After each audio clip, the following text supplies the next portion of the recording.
Muy buenas tardes, estimados cachimbos. Los saludo el profesor Rolando Rocha nuevamente para desarrollar la semana 14, nada menos. Estamos a 5 semanas ya de cerrar el ciclo. Eh, Esto ha pasado volando, ¿no es cierto? Es increíble en realidad cómo hemos avanzado tan rápido, ¿no? Estamos casi cerrando el ciclo. ¿Qué tal, Fernando Tadeo? Un gusto saludarte, estimado. Eh, y hoy día vamos a continuar pues con la argumentación, ¿cierto?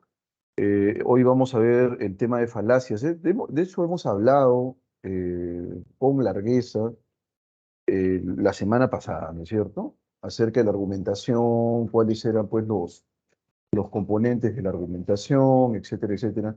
Eh, de manera que el día de hoy vamos a continuar en ese derrotero y lo que requerimos es ahora reconocer cuándo estamos frente pues a un falso argumento, ¿no? Algo que en apariencia es un argumento consistente, pero no lo es en rigor. Eso lo veremos el día de hoy. ¿Eh? Permítame, por favor, en breve empezamos. Voy a tomar el pantallazo a rigor, ¿cierto? Y luego empezamos entonces con vamos a empezar con la clase, ¿sí?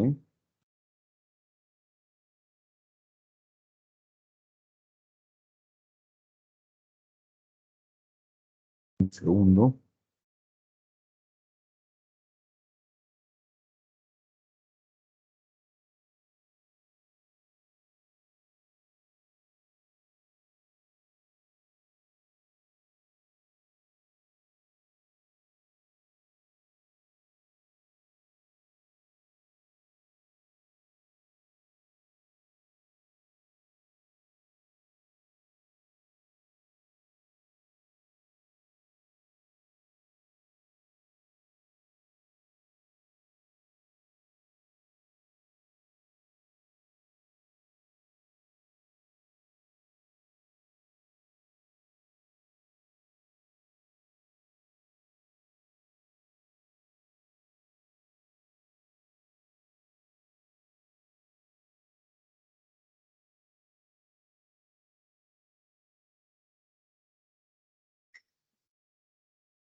Listo, ahora sí.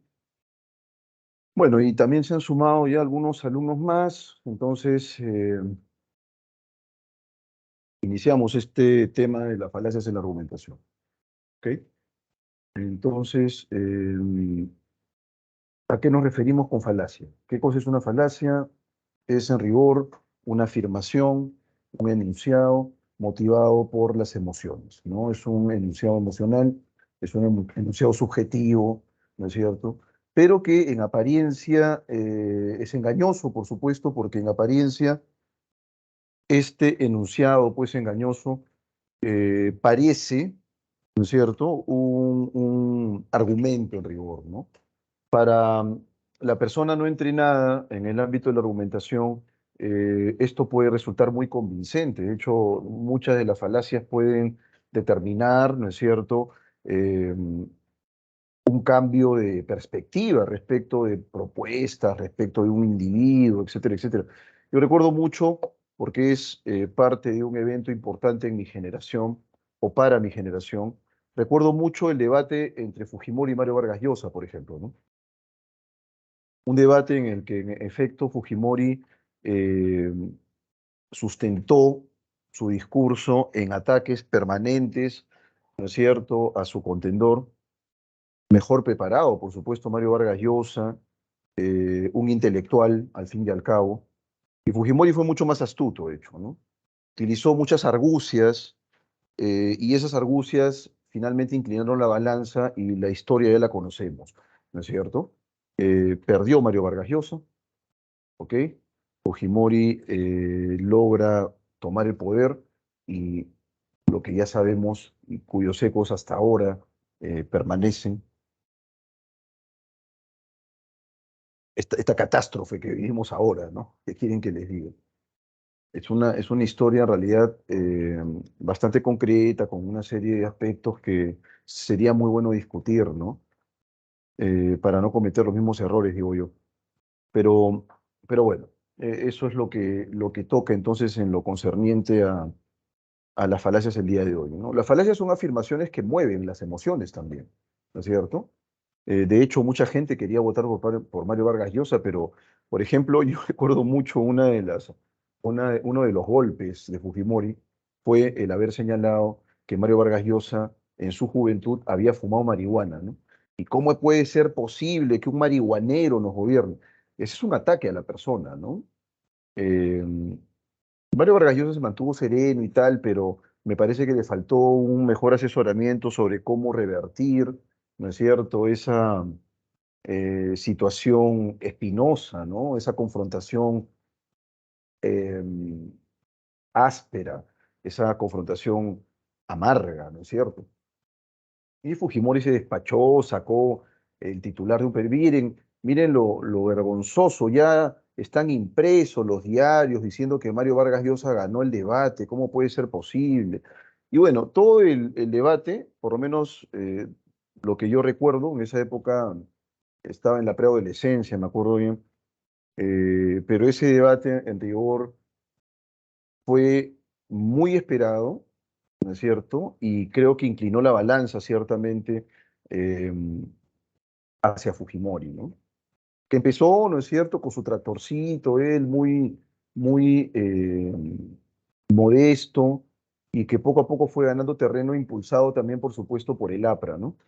Bueno, vamos a ver entonces una serie de errores en la argumentación, una serie de falacias, una serie de falsos argumentos. Irving Copy señala que las falacias son errores en el razonamiento, ¿no?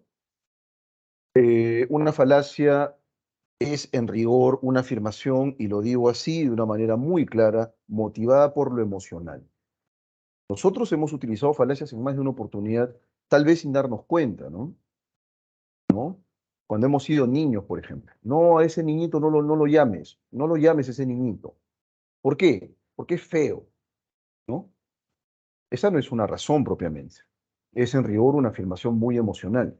Pero es una afirmación emocional que puede resultar convincente para un grupo de niños, ¿no es cierto? Eh, Oye, ya, cállate la boca. ¿Y por qué quieres que me calle la boca? Si no te pego, ¿no? Pues ahí no hay ninguna razón. Básicamente estás persuadiendo a alguien a través de un golpe emocional. Pues una falacia es eso, ¿no? Es una falacia, mueve las emociones y en cierta medida puede resultar muy convincente. ¿Ok? Este libro, dicho sea de paso, Introducción a la Lógica de Irving Copy, es un tremendo libro. Se los recomiendo a todos. ¿Ok? Deberían leerlo, así de concreto. Es un libro que no tiene pierde. Y vas a aprender de lógica también de manera muy didáctica. ¿Ok? Es un libro que no tiene pierde. Uno de los cursos en realidad más entretenidos en la universidad, que me gustó muchísimo, fue el curso de lógica, justamente. Un libro que me gustó mucho, ¿eh? Me enseñó, ¿no es cierto?, Óscar García Zárate, en San Marcos, en el pregrado, y lo recuerdo mucho, ¿no? Disfruté mucho ese curso, ¿ok? Tanto lo disfruté que casi saco 20 promedio, ¿no? Pero saqué 19. Un libro que me gustaba, era un curso que me gustó, los pocos cursos que me gustaron, ¿eh? Filosofía fue otro de los cursos que definitivamente me marcó como universitario, ¿no? Es un curso muy bueno. Bueno, entonces, este libro de Irving Copy se los recomiendo, lo pueden descargar de internet, ahí me parece que hay algunas versiones, y no tiene pierde, ¿no? Léanlo. Seguimos. Acá tienen a Irving Copy. Entonces, se supone que cuando uno argumenta, los argumentos están movidos por razones. ¿Estamos de acuerdo? Y las razones presentan pues una estructura desde el punto de vista lógico, ¿ok? No siempre las afirmaciones que nosotros esgrimimos van a permitir concluir ¿no es cierto?, algo que sea medianamente válido, ¿ok? Eso quiere decir entonces que va a haber, dentro de la perspectiva de Irving Copy, algunos errores en el razonamiento, ¿no es cierto? El razonamiento presenta pues una estructura. Por ejemplo, en el ámbito de la argumentación, uno de los que se preocupó, ¿no es cierto?, tempranamente por plantear los lineamientos medulares en el ámbito argumentativo fue ciertamente Toulmin. Y Toulmin presenta pues incluso un circuito lógico en la argumentación, ¿no es cierto? Los refuerzos, los respaldos, también lo que podría, las posibles refutaciones. Es en realidad también una manera muy buena y consistente, ¿no es cierto?, de comprender cuál es la lógica argumentativa. Entonces, repito, estos errores en el razonamiento se denominan falacias, ¿ok? Y estas falacias hay que evitarlas. Usualmente en el ámbito político no se evitan, ¿ok? No se evitan.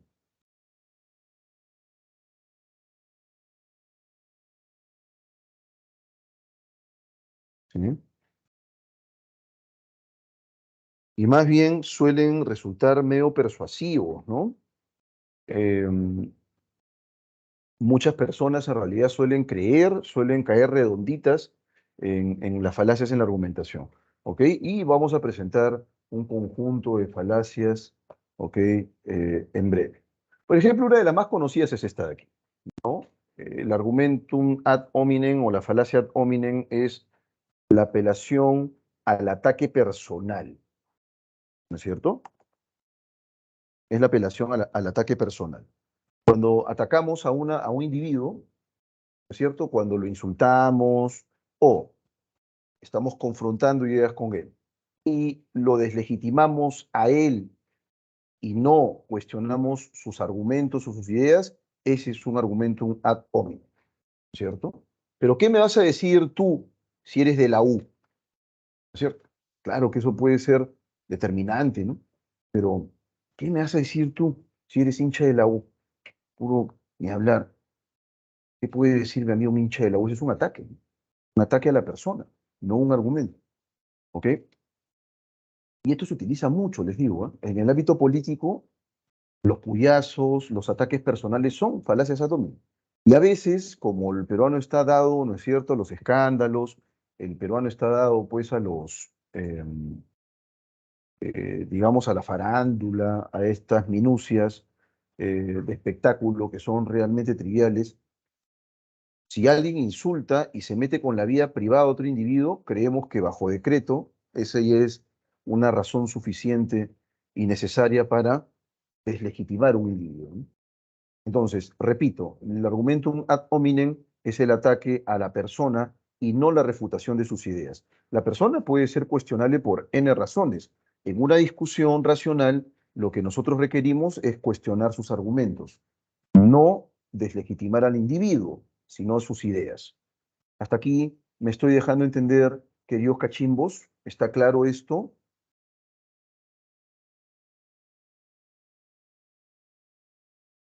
¿Está claro esto? Sí, profesor. Sí, profesor, Muy está bien. claro. Vale. Vamos a continuar, ¿no es cierto?, con algunos otros más. El argumentum ad baculum es la apelación a la fuerza, ¿no? Es la apelación a la violencia, infunde temor, ¿no? Es lo que está ocurriendo ahora, por ejemplo, me parece que es la, un ejemplo bastante claro, ¿no? Ustedes saben que hay un problema, ¿no es cierto?, en este momento entre ciertos equipos peruanos en el ámbito del torneo local, a propósito de los derechos de transmisión de los partidos, ¿no es cierto? La Federación Peruana de Fútbol sabemos que es una organización delincuencial, ¿no es cierto? Eh, que está pues ahí manejada por algunos pillos. Y los equipos, por supuesto, de fútbol quieren sacar algún rédito de la transmisión de los partidos que ellos juegan, no lo juega la federación. Entonces, hay una pugna legal entre las razones, entre comillas, que se han esgrimido, ¿no es cierto? Recuerdo que el representante de la Federación Peruana de Fútbol decía lo siguiente: bueno, si ellos quieren seguir, ¿no es cierto?, con esta medida, bueno, que lo hagan, pues, Pero recuerden, ahí viene justamente el argumentum ad baculum, ¿no? Recuerden que dos walk over, ¿no es cierto? Y pierden la categoría. Nada más les digo, ¿no es cierto? Que se asesoren, ¿ah? Que se asesoren. Yo ya les estoy advirtiendo, ¿no? No juegan dos partidos, se van a segunda, directamente, sin reclamo ni nada por el estilo. Bueno, entonces básicamente lo que estás haciendo ahí es infundiendo temor. ¿Estamos de acuerdo? Porque no me estás hablando pues de estatutos. Mira que el estatuto, la ley me ampara, ¿no? Y entonces el equipo tiene que ceder, ¿no? Bueno, que se asesoren bien porque dos partidos sin jugar se van a segunda división directamente. Ese es un argumento, un ad baculum. Es una apelación a la intimidación, a la amenaza, ¿no es cierto? Esto ocurre muchas veces en los casos en los cuales existe pues una relación vertical entre los interlocutores. ¿Cómo así, profesor? Hay una relación de dependencia.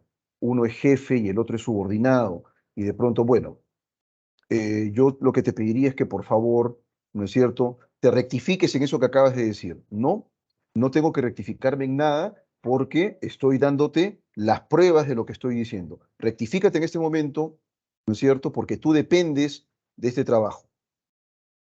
Nada más te digo, ¿ok? No estás ofreciendo ninguna razón, estás intimidando, ¿no es cierto? Estás intimidando, estás causando temor, zozobra, estás apelando a la fuerza. ¿No es cierto? Ese es un argumento, un ad baculum, la apelación a la fuerza, la apelación a la intimidación, ¿no es cierto? Esta es la mejor opción, por si acaso, ¿no? ¿Y por qué es la mejor opción? Lo que tú esperarías, ¿no es cierto?, es escuchar razones. ¿Por qué razón tendría que votar por ti? Bueno, si no lo haces, puedo hablar con mi papá, ¿no es cierto?, que es el dueño del canal en el que trabajas. Bueno, ahí estás apelando a la fuerza, a la amenaza, a la intimidación. ¿Ok? Ese es un argumentum ad baculum. Seguimos. El argumentum ad ignorantiam es un argumento que suele utilizarse muchísimo, ¿no es cierto? Sobre todo por los cachimbos. ¿Ah? A mí, de hecho, que me ha tocado mucho al momento de desarrollar mi clase sobre el lenguaje humano. Empiezo a hablar acerca del lenguaje humano como parte o como el sustento de nuestra propia naturaleza como individuos, ¿no es cierto? Y yo recuerdo mucho, mm, fue el año 2016, lo más cercano que recuerdo, eh, estaba yo hablando acerca del lenguaje y entonces me tocó desarrollar una clase en Derecho en San Marcos. La clase se llamaba Lingüística, ¿no es cierto? Era un curso que tenía yo que desarrollar todo el año. Y dicho sea de paso, era un curso que tenía un creditaje muy alto. Yo no sé por qué, ¿eh? Era el antiguo plan de estudio. ¿Eh? Era el antiguo plan de estudios de Derecho, y no sé si seguirá existiendo este curso, ¿eh? Pero era un curso en el que fundamentalmente el profesor tenía que desarrollar las herramientas fundamentales de la redacción académica, ¿no? Pero por alguna extraña razón se llamaba lingüística el curso. Y entonces yo recuerdo que a lo largo del año conocí a muy buenos alumnos ahí. Muchos de esos alumnos, lo recuerdo nítidamente, habían sido mis alumnos también en la Pre San Marcos, ¿no? Era un salón de eran como 120 y tantos alumnos. Imagínense usted la cantidad de alumnos que tenía yo con los que tenía que lidiar. Y me acuerdo que en la primera semana, la primera clase, entro al salón, empiezo a desarrollar mi clase. La idiosincrasia del alumno de Derecho en San Marcos es muy particular, ¿no? Al igual que la idiosincrasia también del alumno que ingresa a medicina. Son alumnos que ingresan muy empoderados, ¿no? Estoy hablando de 2016. Entonces, recuerdo que los alumnos eh, me veían todavía joven, ¿no? Ya han pasado desde aquello 7 años, ¿no? Y me acuerdo pues que me dijeron, pero este de acá, ¿qué me va a venir a enseñar nada?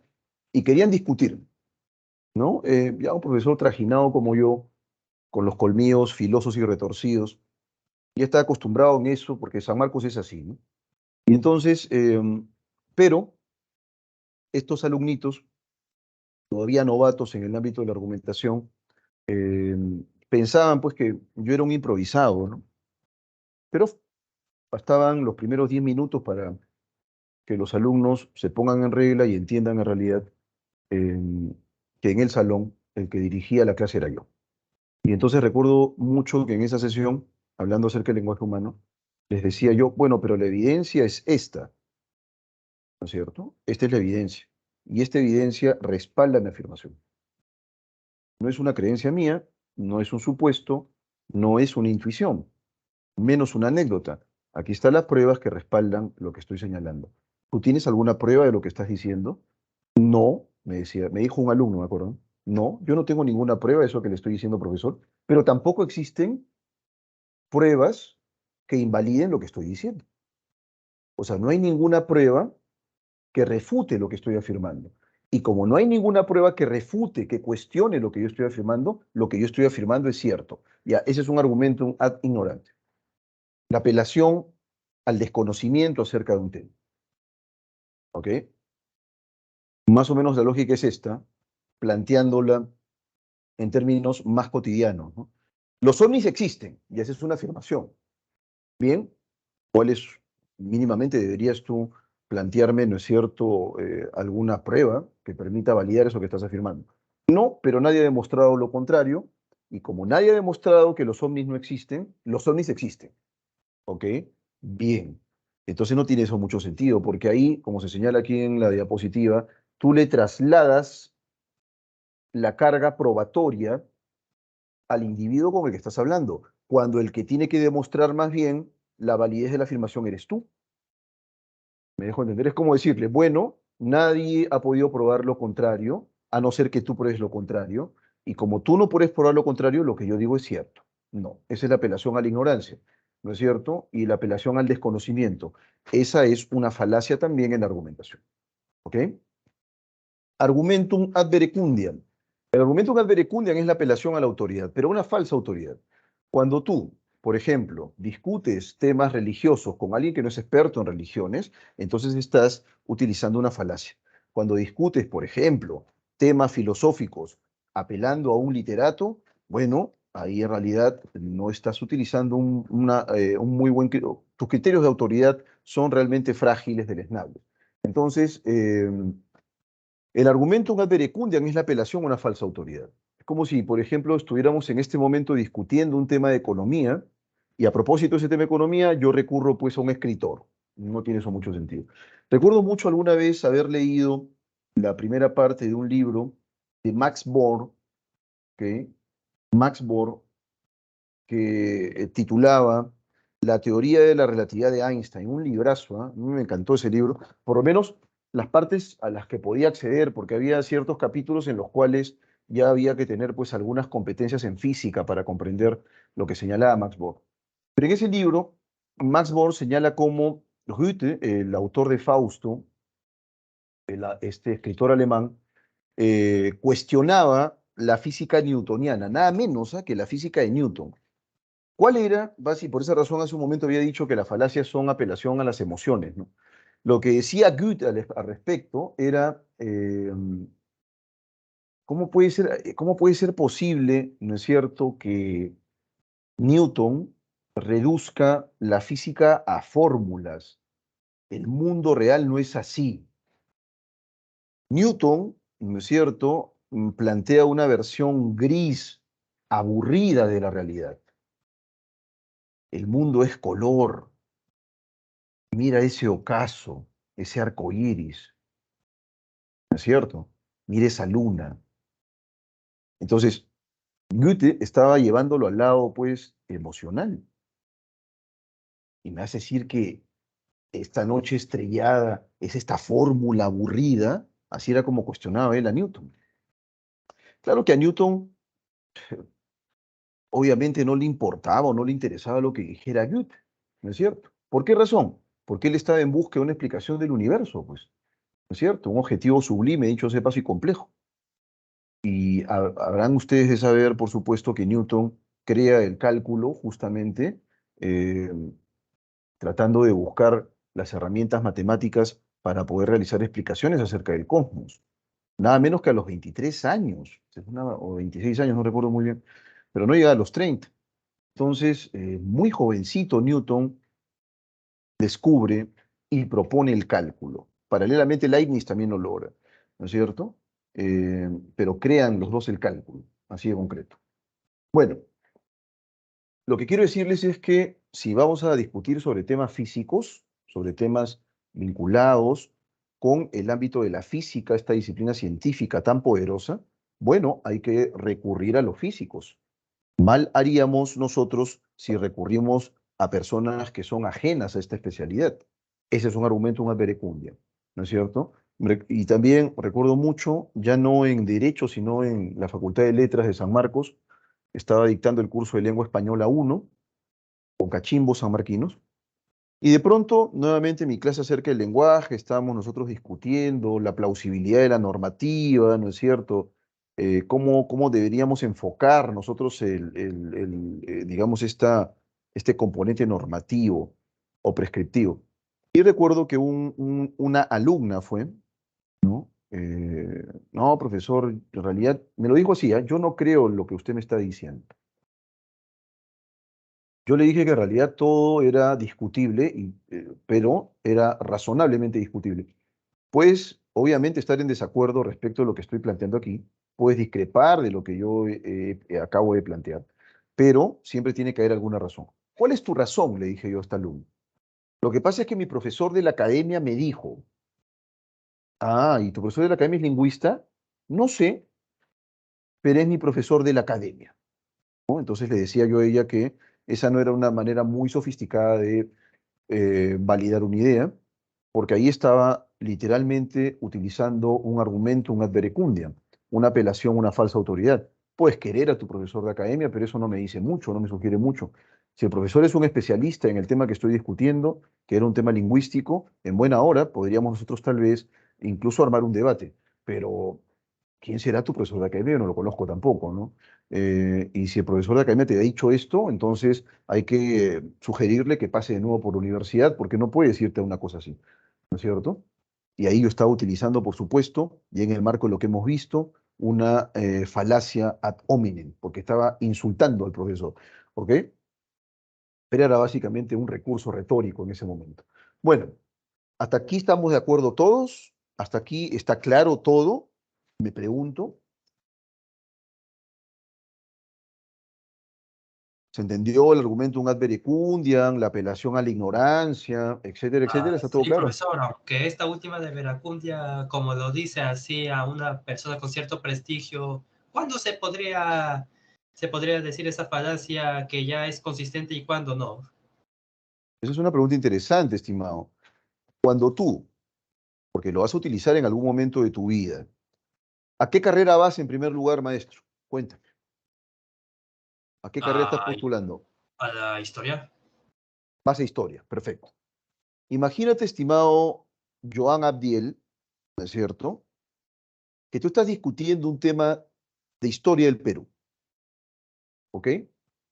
Si en la discusión utilizas o te refieres a Jorge Basadre, te refieres a Raúl Porras Barrenechea, de acuerdo con los temas de historia que estés discutiendo, por supuesto, ¿no?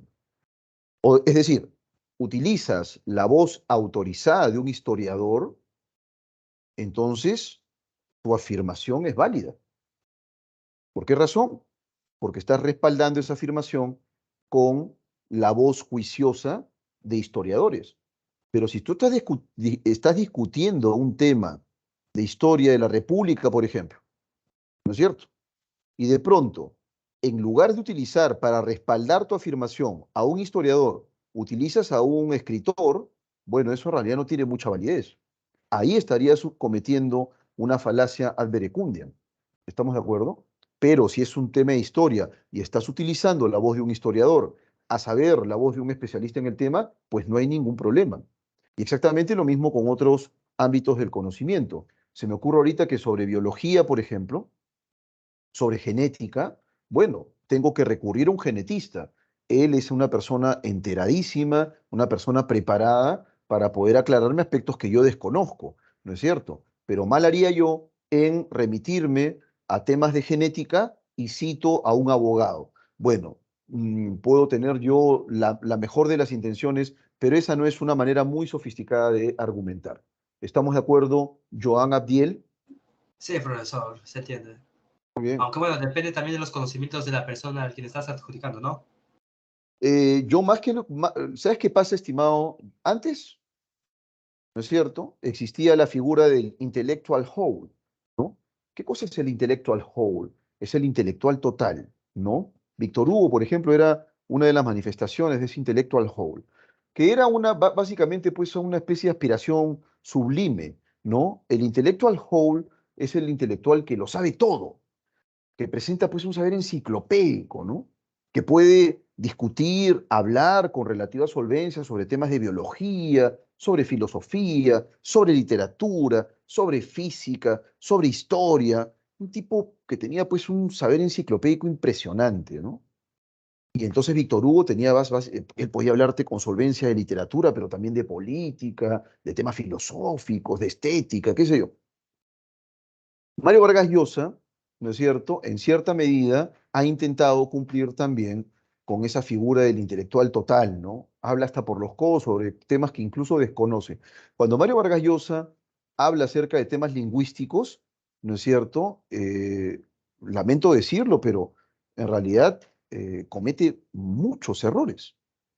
Y lo digo yo que soy lingüista, ¿no es cierto? Es mi perspectiva como persona formada en lingüística la que me permite decir, bueno, acá en realidad está cometiendo un error eh, bastante grosero. O sea, se ve que sobre lingüística no sabe mucho Mario Vargas Llosa. Y no tendría por qué saberlo, ¿ok? Cuando nosotros discutimos, repito, en el ámbito académico, nosotros discutimos sobre temas de una determinada especialidad, hay que recurrir a los especialistas. Puede ser que una persona como yo pueda brindarles algunas pistas sobre cuestiones filosóficas, pero yo no soy filósofo. ¿Estamos de acuerdo?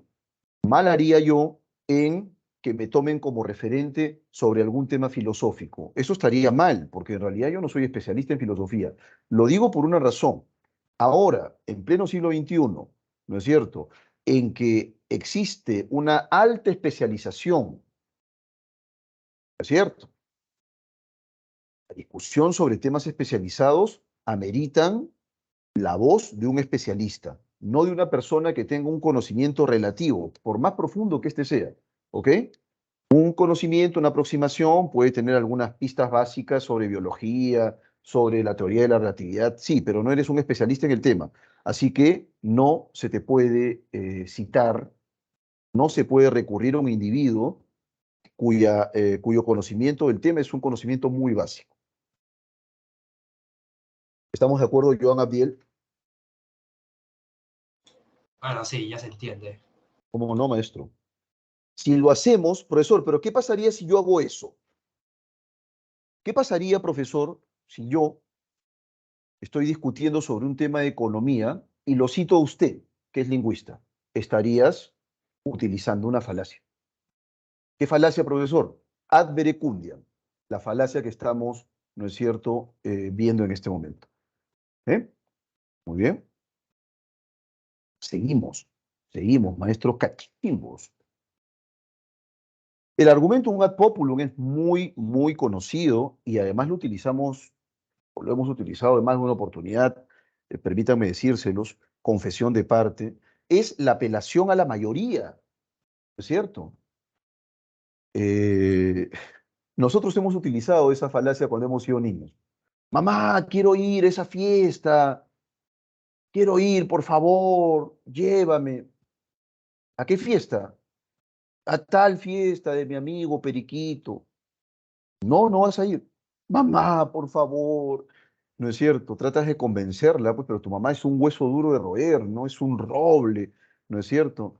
Que se resiste, pues, a la erosión. Y entonces tú continúas, ¿no? Y tratas de ser, pero mamá, todos van a ir. Ahí está el argumento, un ad populum, ¿no? Y tu mamá, con una lógica impecable, te dice, ah, o sea que si todos se tiran de cabeza, tú también te vas a tirar de cabeza. Eso me lo decía mi mamá cada rato, ¿no? No, mamá, yo no me tiraría de cabeza. No vas a ir, punto. Y no iba, pues, así de concreto. ¿No es cierto? Ilusión rota. ¿Cuántas ilusiones no me ha roto mi vieja? Esa, mi mamá era experta, ¿no es cierto? Si no lo hacía utilizando esta réplica de la falacia ad populum lo hacía chancletazos, ¿no? Pero era así. Entonces, oye, esto está bien, esto es correcto. ¿Por qué? ¿Por qué es correcto? Porque así lo piensan todos. Porque todos dicen lo mismo, ¿cierto? Porque es una verdad que todos creen. No, no, no, un momentito, un momentito. Todos pueden creer que la Tierra es plana, pero eso no le da un mínimo de fuerza argumentativa a esa afirmación. La Tierra es plana. Lo puedes decir, ¿ok? Y además puedes decirme que todo el mundo piensa así y que todo el mundo defiende esa afirmación. Pero eso no le da consistencia a la afirmación y menos la valida. De hecho, que en los discursos populistas ocurre lo mismo. Los políticos lo saben muy bien. ¿Cuántas veces se habla acerca de la pena de muerte aquí en Perú? La aprobación de la pena de muerte, porque eso mueve las emociones. Bueno, la gente estaría de acuerdo. Argumentum ad populum, ¿no es cierto? El argumentum ad populum es la apelación a la mayoría. ¿Ok? La apelación a lo que todos creen. Vean ustedes que el caso del argumentum ad populum es interesante porque muchas intuiciones que son nocivas se han defendido en muchos casos con este tipo de falacia, ¿no? Oye, la mujer tiene que estar en la cocina. Para eso nace, para atender al hombre, para cocinar, para tejer. ¿Y tú qué? ¿Qué cosa estás diciendo? Sí, el lugar de la mujer es la cocina. A ver, quiero que me des una razón consistente que valide eso que estás diciendo. Bueno, todo el mundo piensa lo mismo. Todo el mundo piensa lo mismo. Y como todo el mundo piensa lo mismo, lo que te digo es cierto. Bueno, esa es una tremenda falacia. ¿Ok? Todo el mundo puede pensar lo mismo. Eso no valida una afirmación. En el caso del esclavismo ocurrió exactamente lo mismo. Exactamente lo mismo. Y esto además se vincula con otra falacia más que vamos a ver en breve, que es la falacia ad antiquitatem, o la apelación a la tradición. ¿Ok? Pero no sé si habrán escuchado ustedes este dicho conocido: la voz del pueblo es la voz de Dios, ¿no es cierto? Vox populi, vox Dei. ¿Ok? Y entonces este Vox Populi, Vox Dei es justamente una apelación a esta falacia, la falacia ad populum. ¿Se entendió o no se entendió, estimados cachimbos? ¿Está claro hasta acá? Sí, todo claro. Muy bien, ¿alguna preguntita, por favor? ¿Alguna duda?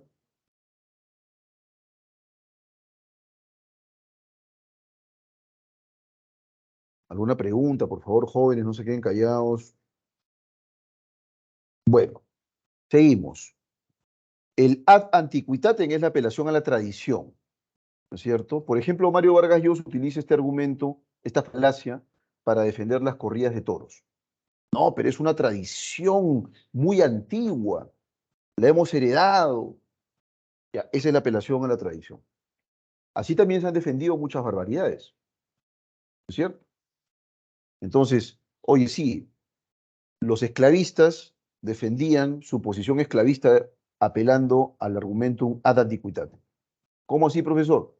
El esclavista decía, oye, pero bueno, yo le doy de comer al esclavo, le doy un techo, obviamente él me tiene que servir por eso, pero además, esta es una práctica que tiene siglos.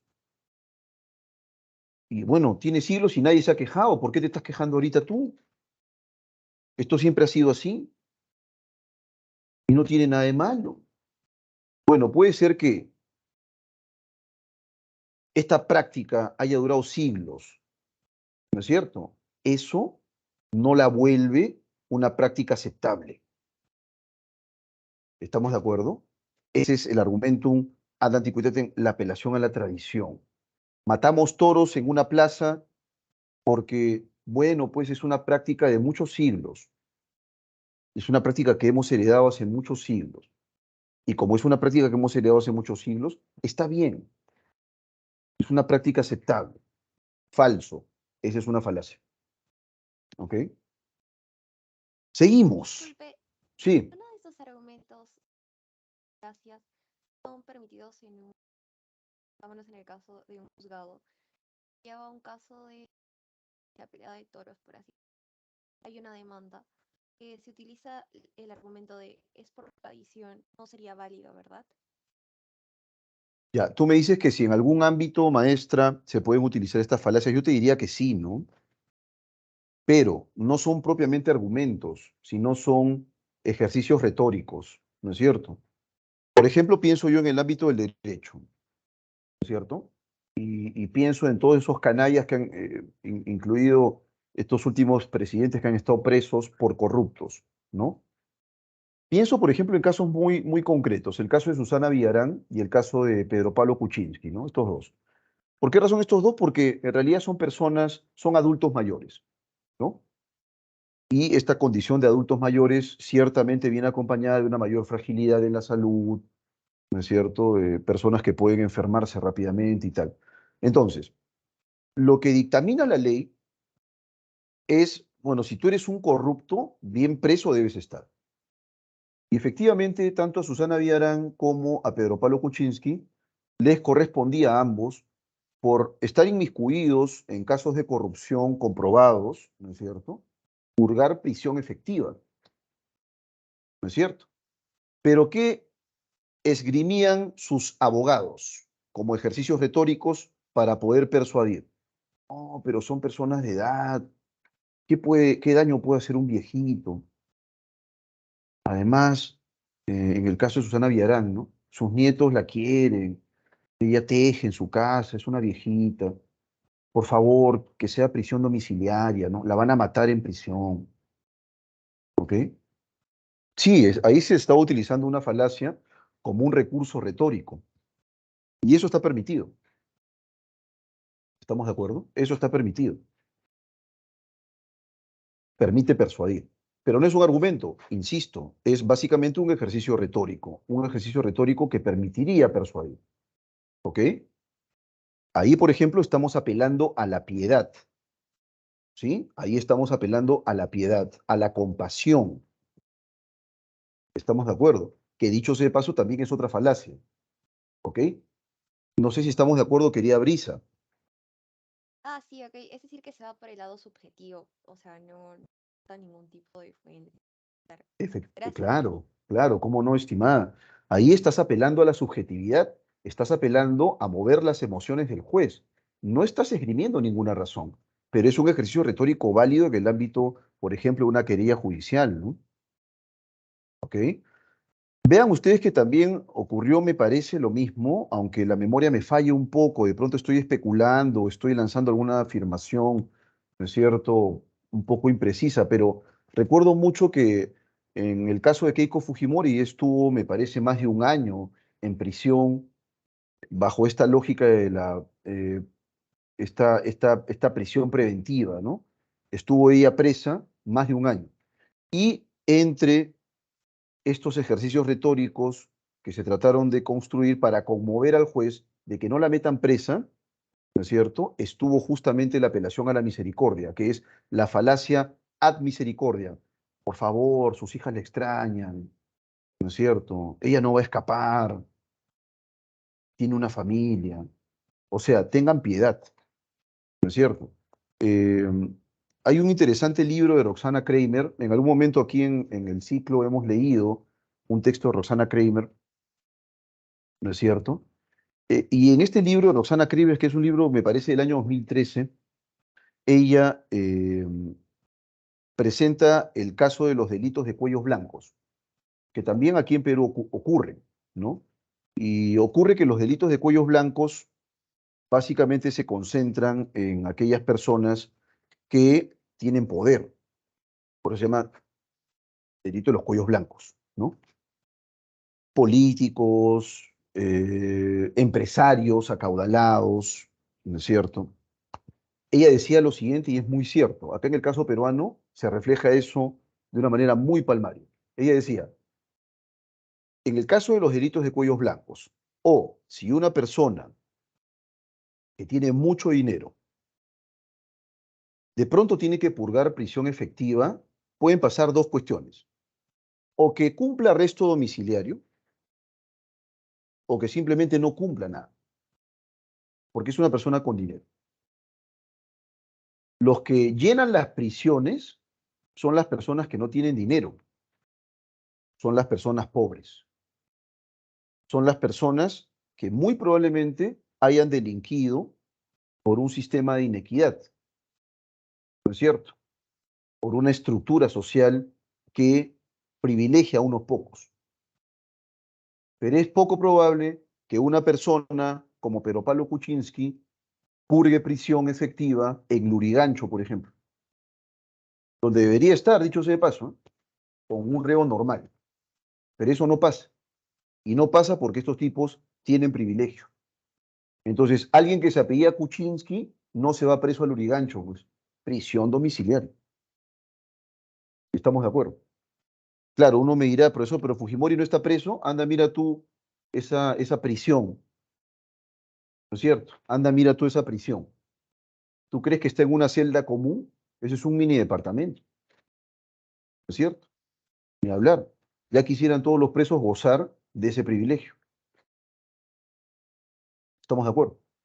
Entonces, sí, es una realidad. ¿Qué quieren que les diga? ¿Ok? Es una realidad. Muchos van amagando, ¿no es cierto?, la ley porque gozan de privilegios. Así de concreto.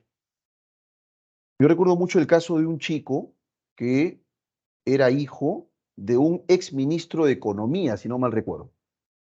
Y este chico estaba pues en una de esas playas exclusivas, era una fiesta de fin de año, ¿ok? Todos hijos, ¿no es cierto?, de personas pudientes. Y ocurre que este chiquilín se había pasado de tragos y arranca su camioneta y fuácate, atropella a un chico. Preso del miedo y en lugar de quedarse a auxiliarlo, retrocede y lo vuelve a chancar al chico y se escapa. Pero como es pues una discoteca exclusiva y tal, eh, logran saber quién es, lo capturan a este chiquilín, ¿ok? Y se volvió pues un caso muy mediático. Resulta que el tipo estuvo preso, o sea, lo metieron preso, pero no estuvo preso pues por lesiones graves, dicho sea de paso, porque el otro terminó en el hospital muy mal herido, ¿no? No estuvo preso purgando condena efectiva el tiempo que debió purgar condena efectiva por manejar borracho, por atropellar a un individuo en estado de ebriedad, ¿no es cierto? Y entre otros agravantes.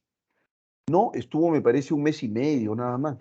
Pidió perdón y todo lo demás. Pero ojo, el tipo este pudo arreglar, supongo que le habrá dado pues una oferta millonaria a la persona a la que lesionó, ¿no es cierto? Y entonces todo quedó en foja cero.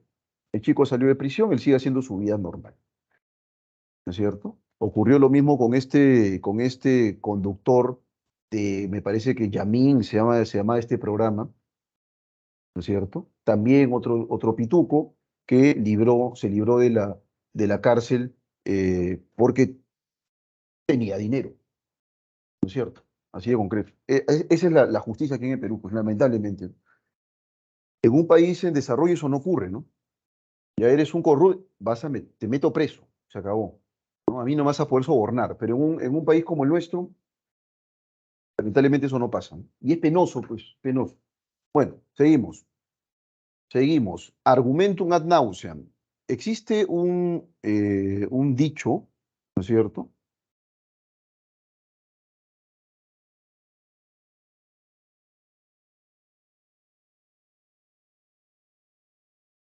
¿Ok? Em,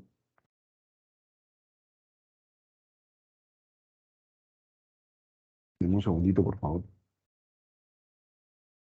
Es un dicho atribuido, ¿no es cierto? No, eso está mal eso, ¿ah? O sea, acá en realidad se le atribuye a Joseph Goebbels el dicho, miente, miente, que algo queda, ¿no? Pero no es en realidad un dicho de Joseph Goebbels, sino más bien un dicho de la antigüedad grecorromana, ¿no? No estoy seguro quién es el autor, ¿no es cierto? Pero en efecto, Joseph Goebbels recoge esa afirmación. Miente que algo queda. ¿Qué es el argumentum ad nauseam? Es la reiteración constante de una afirmación de la cual no tienes pruebas. El ejemplo más visible de eso, lo que ocurrió en las últimas elecciones aquí en Perú. A Castillo los indicaban de terrorista y lo repetían todos los días. Terrorista, sin ninguna prueba, terrorista, terrorista, terrorista, terrorista, terrorista. ¿Qué generó eso en el inconsciente colectivo peruano o en el consciente colectivo peruano? ¿Qué generó eso? Ah, sí, ¿no? Mire, ese es un terrorista. Porque tiene un efecto, pues. ¿No es cierto? Impacta, en cierta medida. Tú puedes repetir una mentira 1000 veces, eso no la hace verdad. Ese es un argumento, un ad nauseam. ¿Y por qué razón Joseph Goebbels, ¿no es cierto?, recurría a esta argucia, a esta falacia, ¿no es cierto? Porque él estaba convencido de que la reiteración de una falsedad podía generar ciertos efectos subjetivos en las personas. Y eso ocurrió en la Alemania nazi, cuando Alemania ya había perdido la guerra, porque ya había perdido la guerra, la propaganda nazi seguía pasando por las calles, ¿no? El Führer está venciendo, ya no falta poco para dominar el mundo, ¿no es cierto? Estamos ganando por goleada, sí, nos está yendo muy bien, estamos ganando la guerra. Ya Alemania se había rendido, ¿no es cierto? Habían sido masacrados en Rusia, pero ahí en Alemania la gente realmente pensaba que estaban ganando la guerra. Cuando de pronto los aliados toman Alemania, ¿pero qué pasó? ¿No? Que estábamos ganando la guerra. Claro, te habías dejado convencer justamente por esta propaganda permanente, ¿no?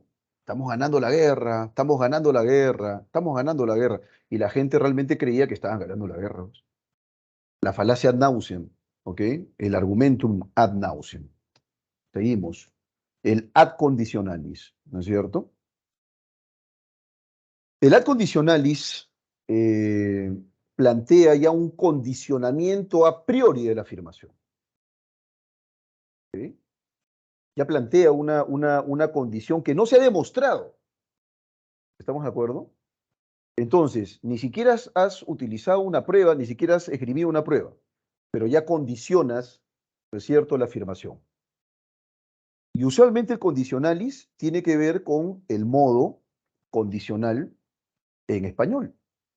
Una cosa es decir, eres antisemita, eres corrupto, a decir, yo creo que podría ser corrupto, ¿no? Ese podría ser, si bien es cierto, aparece en el ámbito de lo probable, de lo posible, ya genera suspicacias. ¿Estamos de acuerdo? Ya está generando suspicacias. Porque la gente va a decir, oye, tiene razón, ¿no? De pronto este tipo es corrupto, ¿no? De repente es ladrón, puede ser, ¿no? Ah, sí. No hay ninguna prueba. No estás planteando una sola prueba, pero ya has levantado un falso testimonio de manera asolapada, ¿no? Sí, pues podría llevarnos al fracaso económico, ¿no?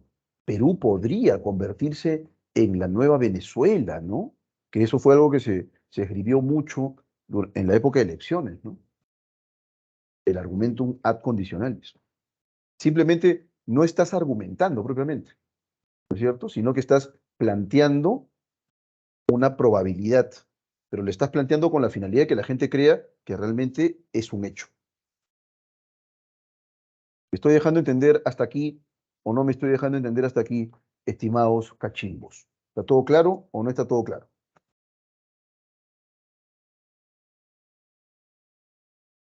¿Está todo claro o no está todo claro? Respondan ahora o callen para siempre. Todo claro, profesor. Muy bien, vamos ahora con, Eso está claro. perfecto, vamos con el argumentum a silentio, ¿no? La apelación al silencio. A veces suele ocurrir, sobre todo en ámbitos en los cuales existen especialistas, ¿no?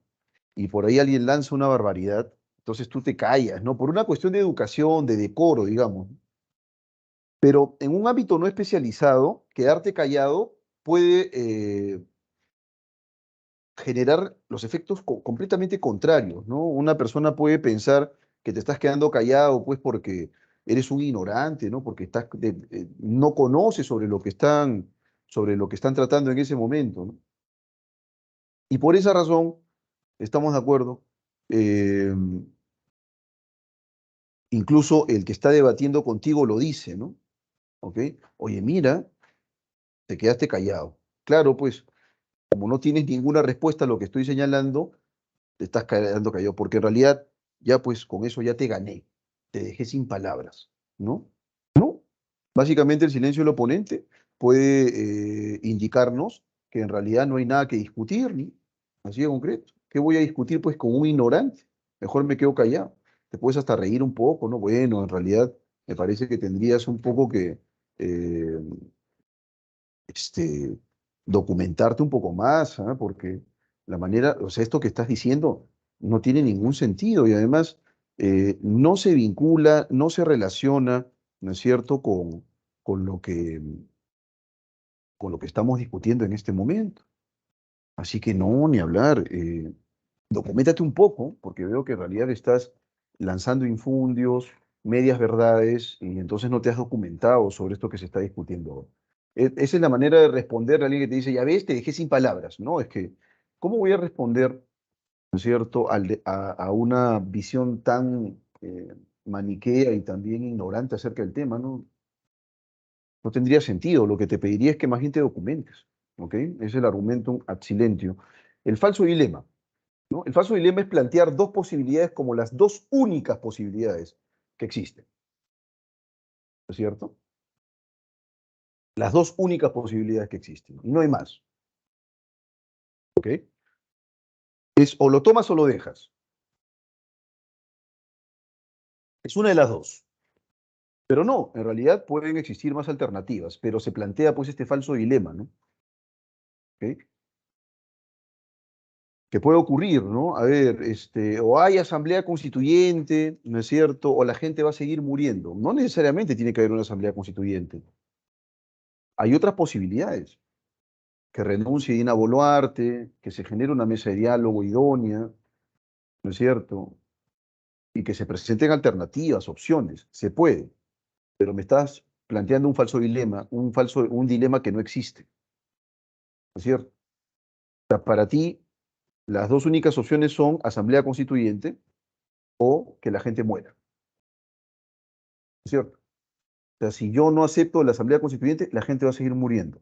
No, pues, no acepto ese falso dilema, ¿ok? Porque, como te digo, puedo pedir o sea, la presidenta actual puede renunciar, quienes la sucedan pueden plantear, ¿no es cierto?, una mesa de diálogo, tratar de buscar algún tipo de solución consensuada con las partes involucradas, con las partes implicadas, y así por ende. Así que no me plantees ese falso dilema, ¿no? Entonces, ¿qué eliges? ¿Cenas conmigo o vamos directamente a mi casa? Como si fueran esas las dos únicas opciones. Y la persona me podría decir, ninguna de las dos, yo me voy a la mía. Esas no son las dos únicas posibilidades. No elijo ni cenar contigo ni ir a tu casa. Me voy a mi casa, que es una opción para mí más saludable. ¿Estamos de acuerdo? Así de concreto. Entonces aquí el falso dilema. El hombre de paja, esa es una falacia también muy, muy conocida y es una falacia muy utilizada, dicho sea de paso. El hombre de paja tiene que ver, por supuesto, con la ridiculización de la posición o de la postura de las ideas de mi contrincante, ¿no? Lo ridiculizo, exagero algo que quiere decir, algo que él ha planteado, ¿no? Se suele utilizar mucho la apelación al hombre de paja, ¿no? Como, como tú a veces pasa cuando estás discutiendo, ¿no? Oye, pero ¿no te parece que aquí podríamos más bien... eh, entonces no voy a decir nada ya, no voy a decir nada, ya no digo nada.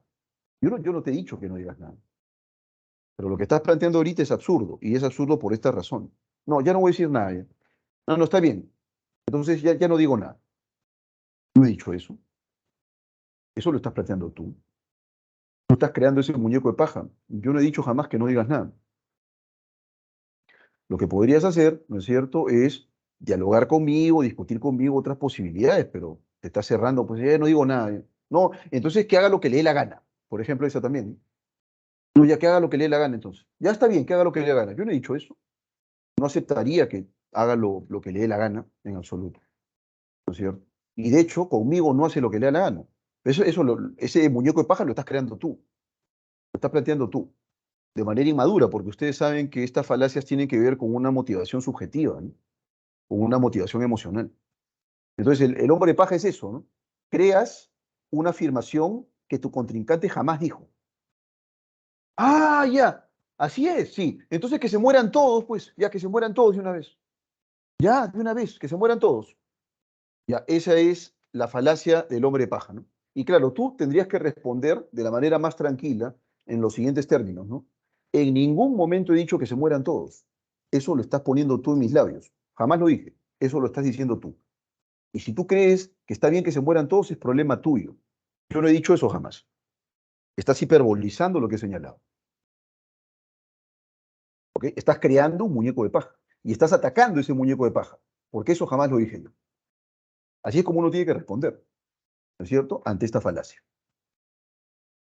La petición de principio, vean ustedes que hay una idea archiconocida que es la afirmación de René Descartes, ¿no? Pienso, entonces existo. Se supone que Descartes asumía que esta afirmación era una afirmación eh, excesivamente certera, ¿no? Él consideraba que en realidad era pues una afirmación muy elegante y también muy poderosa, ¿ok? Pero ahí estamos frente a la petición de principio, porque en el acto de pensar, en esa primera afirmación, pienso, ya está presupuesto la existencia. No tiene sentido, pues, decir pienso, luego existo. La existencia no es una consecuencia de pensar, está implicada en pensar. Pienso, está bien, pues existen entonces. Eso está presupuesto. La conclusión es una conclusión absurda, es un argumento circular, ¿es cierto? No, yo estoy diciendo la verdad. ¿Por qué? Porque acabo de decir verdad. Petición de principio. Argumento circular también. ¿Estamos de acuerdo? Me parece, la afirmación del consecuente. Esta afirmación del consecuente, ¿no es cierto? Tiene que ver con el ámbito de las supersticiones. ¿Estamos de acuerdo? Tiene que ver con el ámbito de las supersticiones. ¿Cuántas supersticiones hay? Yo tengo un amigo, por ejemplo, un viejo amigo, que está muy convencido de que los gatos negros le traen mala suerte. ¿Ok? Y entonces imaginemos por un momento que estamos caminando y se le pierden 10 soles. No, te lo dije, te lo dije, te lo dije. El gato negro. Oh, yo cada vez que veo un gato negro me va mal. Cada vez que veo un gato negro me da mal, me va mal. Es una superstición, ¿no es cierto? Entonces, se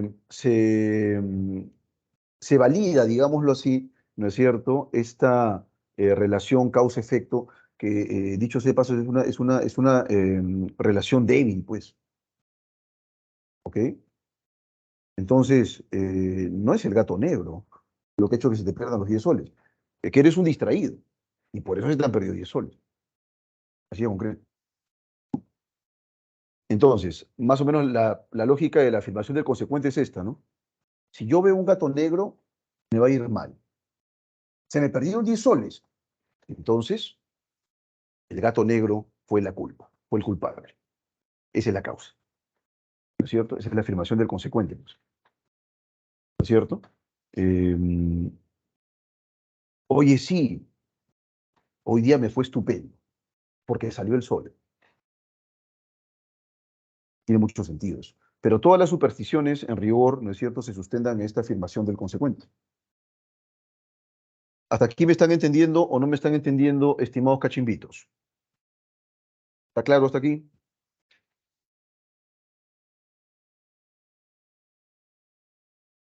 Sí, profesor, se entiende. ¿Alguna pregunta, por favor?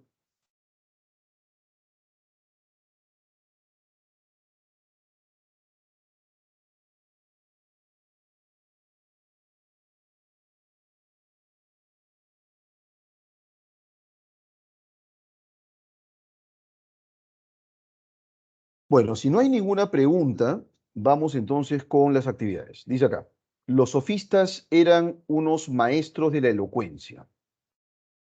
¿Ok? Los sofistas eran unos maestros de la elocuencia, por lo tanto, eran expertos en la retórica. ¿Ok? Es una falacia, tranquilo nomás, es una falacia un poco fina, tú mismo eres, a ver. Los sofistas eran unos maestros de la elocuencia, por lo tanto eran expertos en retórica. ¿Cuál es, no es cierto, la falacia que se está proponiendo aquí?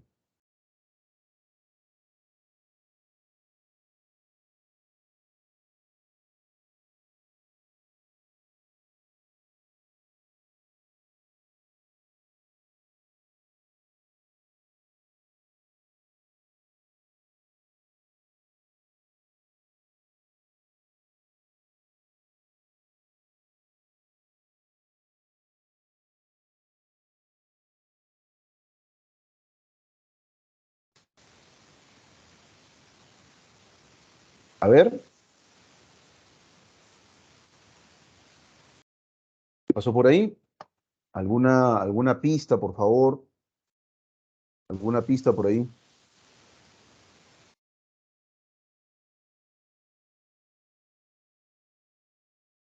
Daniel, Steven, ¿alguna pista por ahí sobre qué falacia hay acá? ¿Alguno de ustedes me podría decir qué falacia encontramos? Opción D. ¿Cómo? La opción D, afirmación del consecuente. No.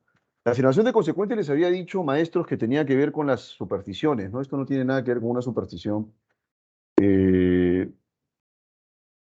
lo que quiero que tengan claro sobre esto es lo siguiente. Si yo digo maestro de la elocuencia, eso se vincula, por supuesto, con el ejercicio retórico.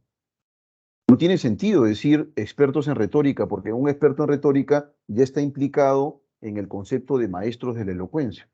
Y si expertos en retórica ya está implicado en maestros de la elocuencia, entonces es una petición de principio. Así de concreto.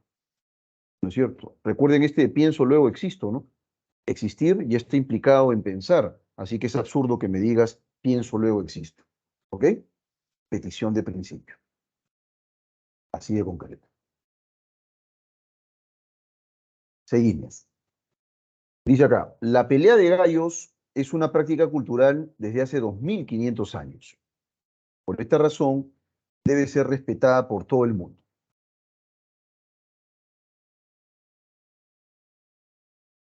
Recontra sencilla. Recontra sencilla.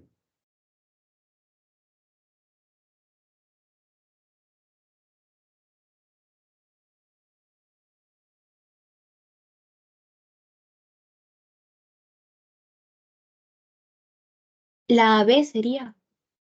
Un argumento, efectivamente, ad antiquitatem, o la apelación a la tradición, ¿no es cierto? La apelación a la tradición, efectivamente. ¿Sí? Muy bien, muy bien. Seguimos. Como Aristóteles. ¿Qué pasó por ahí?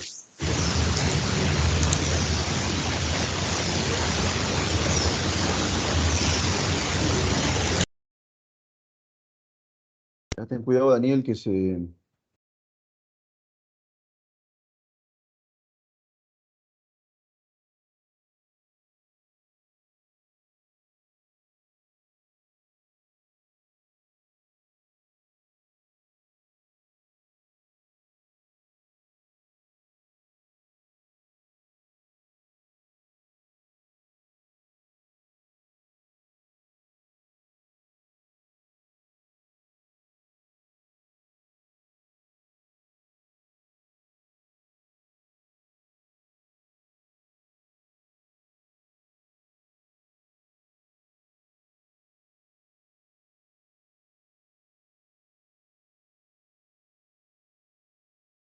Deme un segundito, por favor. Ah, bueno, ya lo he puesto. ¿Ya qué cosa he hecho? Aristóteles said, ¿no? O sea, como Aristóteles dijo, languages are pure, ¿no? Las lenguas son puras. ¿no es cierto? Cuando uno dice las lenguas son puras, se está tocando un tema lingüístico, ¿no? En tanto que se está tocando un tema lingüístico, en realidad resulta pues bastante forzado recurrir a un filósofo como Aristóteles, cuyo conocimiento acerca del fenómeno lingüístico era pues un conocimiento realmente intuitivo. La lingüística ni siquiera existía como ciencia entonces. Es recién en el siglo XX en que la lingüística se instala en el panorama científico como una disciplina científica en rigor. Entonces, como Aristóteles señaló, los lenguajes son puros, argumentum ad verecundiam, apelación a la ignorancia, la afirmación del consecuente, falso dilema o argumentum ad populum. Es en rigor un Sería argumentum, la... efectivamente, un argumentum ad verecundiam, o la apelación pues a una falsa autoridad, ¿no?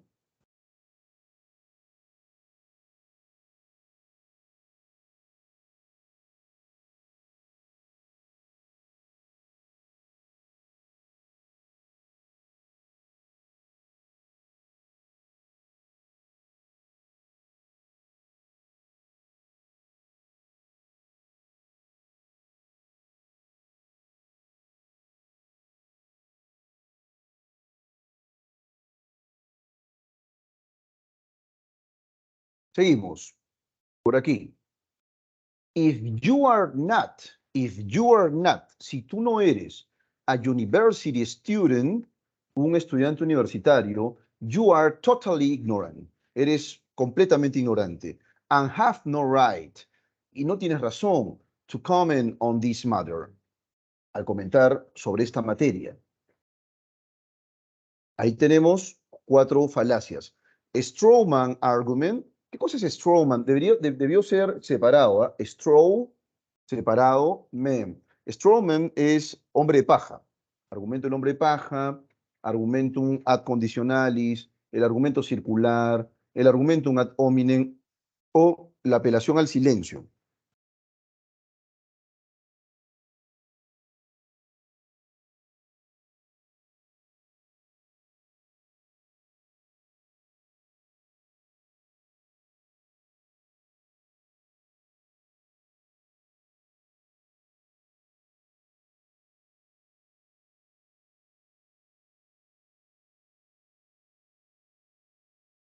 ¿Cuál es?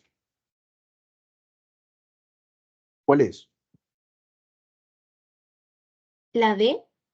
La alternativa D es una falacia ad hominem, efectivamente. Correcto, correcto. Ahí está, el argumentum ad hominem, nada menos. Y finally, if this song, si esta canción es the first on the sales list, ¿cierto? O sea, si esta canción es la primera en la lista de ventas, it's because, es porque, iba a decir, is porque, es porque it's good, es buena, and worth listening to, y vale la pena escucharla, ¿no? Bien, ahí lo tenemos. If this song is the first on the sales list, si esta canción es la primera en la lista de ventas, it's because, es porque, it's good, es buena, and worth listening to, y vale la pena oírla, ¿no es cierto? ¿Cuál sería entonces ahí la falacia? La A.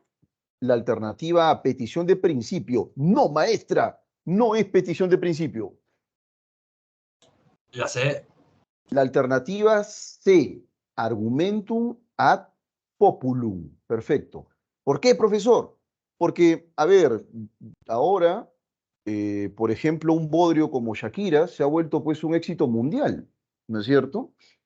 Y claro, el hecho de que millones de personas, no sé, posiblemente algunos despechados o despechadas por ahí, ¿no es cierto?, estén escuchando ese bodrio de Shakira, que son millones, dicho sea de paso, o que millones escuchen pues a un disléxico como Bad Bunny, o que millones escuchen reggaetón, ¿no es cierto? No genera pues que el reggaetón sea música, ¿no? ¿No es cierto? Entonces, ¿qué quieren que les diga? Y claro, cualquier persona diría, no, pero es que a Shakira la escuchan millones, ¿no es cierto? Al conejo malo también. Entonces es bueno, ¿no es cierto? Lamentablemente lo que la mayoría dictamine, maestros, hay que huir como si se tratara de una peste. Eso me ha enseñado la vida, ¿no es cierto? Y bueno, nunca he sido yo pues dado a lo que las mayorías piensen, ¿no? Siempre he sido medio rebelde desde que tengo uso de razón, ¿eh? ¿No es cierto? Si la mayoría decía A, yo decía no A, ¿no es cierto? O cuando menos recelaba. Decía, no, bueno, si la mayoría está de acuerdo con esto, algo de sospechoso debe haber. Y por esa razón era, en muchos casos, era pues el aguafiestas del grupo, ¿ok? Sí, ¿qué quieren que les diga? Pero bueno, ahí está, pues, si esta canción, ¿no? Este bodrio de Shakira es la primera ¿no es cierto?, en las listas de ventas, en este caso en la lista de Spotify, que ha reventado, ¿no? Que ahora factura, tonterías como esas, no significa que sea una canción buena, pues, estamos de acuerdo, en absoluto, ¿qué quieren que les diga? A lo mucho es una canción popular, ¿no? Estamos de acuerdo. Justo ayer estaba escuchando, jóvenes, un disco que oí en mi adolescencia hace muchos años, ¿ok? Vean ustedes que a veces el trabajo me supera por mucho, ¿ah? O sea, siento que me ahogo a veces, ¿eh? Porque tengo múltiples responsabilidades con las que lidiar, ¿no? Y muchas veces recurro a la música para poder motivarme, ¿ok? Y recuerdo hace muchos, muchos años, ¿no es cierto? Antes me acuerdo que la música te la intercambiabas así como intercambias figuritas, pero te la intercambiabas a través em, em, a través de cassettes. ¿Estamos de acuerdo? A través de cassettes. Y entonces pues estaba buscando música con la que podía motivarme un poco, ¿no? Y entonces escuché un disco de Miles Davis, nada menos, ¿no? Este trompetista genial, un genio este tipo, ¿eh? Que tenía temas así muy buenos. Y uno de los temas de Miles Davis era el So What, ¿no? Tema estupendo, ¿eh? Y ni hablar, ahí estaba la inyección que tanto necesitaba, ¿no? En este disco que es muy bueno, dicho sea de paso, de Miles Davis, que fue un innovador. Ustedes saben que eh, yo recuerdo haber escuchado este efecto del guagua en la guitarra, ¿no? El guau, guau, que lo utilizaba mucho Jimi Hendrix, ¿ok? Y Miles Davis utilizaba guagua también, pero en la trompeta. Para los tradicionales, o sea, los músicos tradicionales de jazz, eso era pues era un sacrilegio, ¿no? ¿Cómo le vas a poner ese efecto tan espantoso a la trompeta? Pero a él no le interesaba, ¿no? Porque era un innovador, ¿no? Y él utilizaba este efecto del guagua también en la trompeta. Estupendo disco, ¿eh? Este de Miles Davis. Y la canción So What, que es muy buena, ¿no? Eh, la toca él con uno de sus maestros, que es John Coltrane, ¿no? Estupendo, es un músico monstruo, pues, ¿qué quieren que les diga? O sea, imagínate comparar ese nivel musical a este bodrio de Shakira con un tipo que se llama, no sé, como Barraca, no recuerdo ni siquiera el nombre, ¿no? O sea, no hay punto de comparación, ¿ah? No hay punto de comparación, ¿no? O sea, es como, no sé, ¿qué quieres que te diga? Es como tomarte un buen whisky, ¿no? O tomar este trago que te deja ciego, ¿no? Es exactamente lo mismo, ¿eh? Para mí cierta música es lisérgica y prefiero no oírla. Y una de las cuestiones eh, una de las bendiciones, ¿no es cierto?, de este encierro de más de 3 años ya, ¿no? Ha sido no subirme a una combi a escuchar reggaetón. Aunque confieso que algunas veces algunos taxistas, ¿no es cierto?, mononeuronales, colocan pues su música de reggaetón ahí, que es espantosa. A mí, de verdad que esa música es uno de los géneros que más aborrezco y que no comprendo hasta ahora, les digo, ¿ah? Bueno, y ya estoy viejo para comprender también bodrios, ¿no? ¿Qué quieren que les diga? Thank you so much. Eso es todo lo que tenía que decirles respecto de las falacias y espero que hayan quedado claras entonces a partir de ahora. Y lo que corresponde ahora, que es no menos relevante, es la resolución de la separata, ¿sí? Así que vamos con ello de inmediato.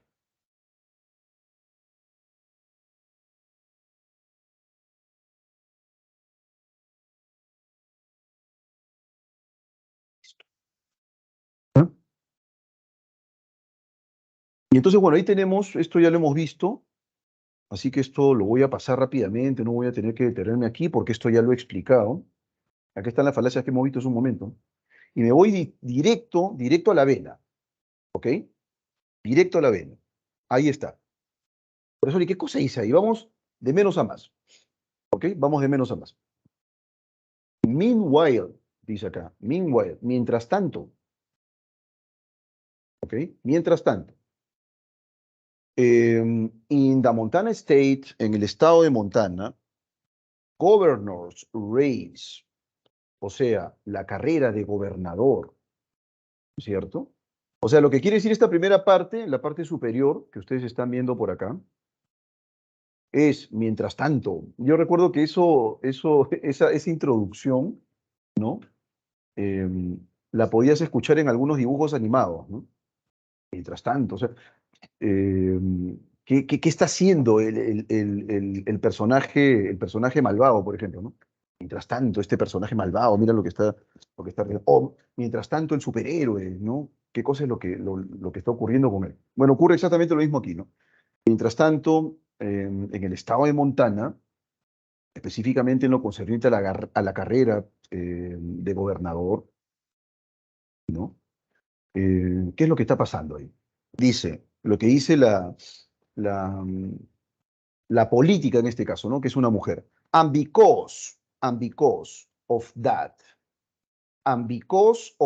antes de la coma, ¿no? Y por eso, I will balance, equilibraré. Ese will es la marca de futuro, ¿no? De future. I will balance, equilibraré, the budget, el presupuesto, in my first year, en mi primer año, as governor, como gobernadora, ¿no? Eh, eso es lo que dice aquí. Y por eso equilibraré, ¿cierto?, el presupuesto en mi primer año o como gobernadora. ¿Ok? ¿Y qué cosa es que lo que replica este que aparece pues con su disfraz de malhechor, ¿no? Dice, well, bueno, you've never run a business. Nunca has dirigido un negocio before, antes. So, entonces, how could you possibly be smart? ¿Cómo podrías ser lo suficientemente inteligente, enough, ¿no? To balance the budget, como para equilibrar el presupuesto. ¿Mm? De nuevo, well, dice acá, well, bueno. You never run a business. Nunca has dirigido un negocio before, antes. So, entonces, how could you possibly be smart enough to balance the budget? ¿Cómo podría ser lo suficientemente inteligente como para equilibrar el presupuesto? ¿Y qué dice acá abajo? Gasp. Este GAPS es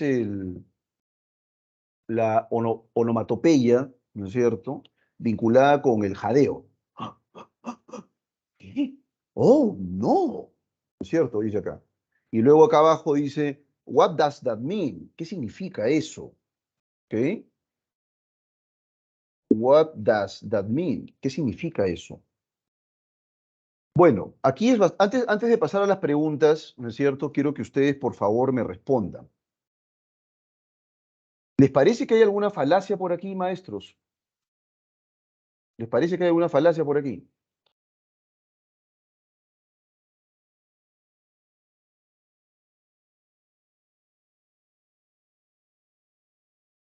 ¿Qué me dice?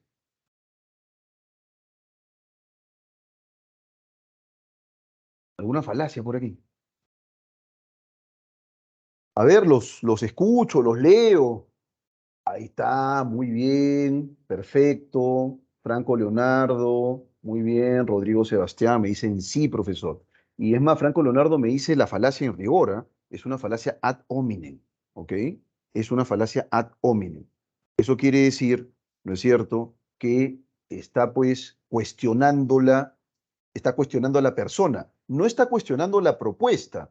La propuesta es equilibrar el presupuesto en el primer año. Bien, entonces técnicamente sepulta esa propuesta. Podrías decir, bueno, no es en realidad realista que en un año equilibres el presupuesto porque técnicamente estamos frente a un problema deficitario, tal. Para eso tendrías que contar con una cantidad tal de dinero y eso no es posible porque el arca fiscal está en quiebra.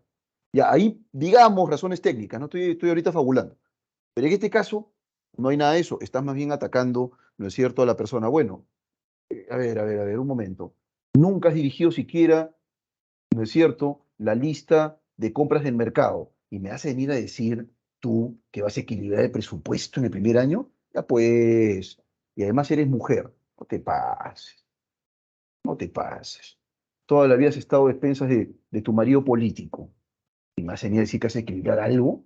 Primero, equilibra tu vida. Ya, ahí estamos utilizando una falacia ad hominem. ¿Estamos de acuerdo hasta aquí, jóvenes? ¿Está todo claro hasta aquí?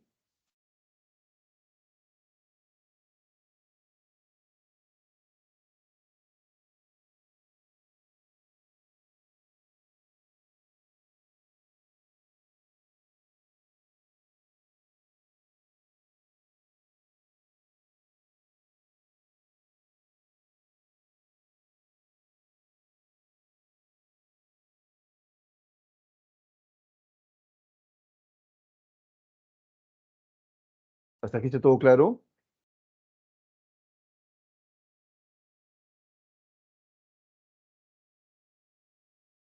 Sí, profesor. Está muy bien. Vamos ahora sí con las preguntas, entonces.